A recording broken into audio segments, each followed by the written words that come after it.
Will AI take your job? That's the question everyone is asking. But here's the truth. AI excels at patterns, but it fails at the human moat. Here are the top 5 careers that are virtually impossible to automate right now. Number 1. Skilled trades. AI can't crawl under a 50-year-old house to fix a burst pipe. Plumbers, electricians, and HVAC techs are safer than ever because the real world is too unpredictable for a robot. Number 2. The care economy. Doctors use AI for data, but nurses and therapists provide something a screen can't: empathy. Humans need a human face when the stakes are high. Number 3. Accountability roles. Judges, pilots, and CEOs. Why?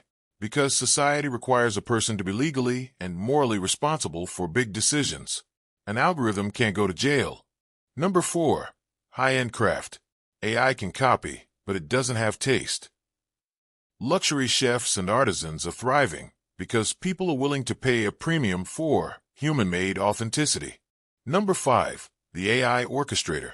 The safest job is the person who tells the AI what to do. Every company needs someone to check the machine for errors and ethics. The goal isn't to beat the machine, it's to be the person who uses it. Your search ends here. Subscribe to the Answer Machine for more ways to future-proof your life.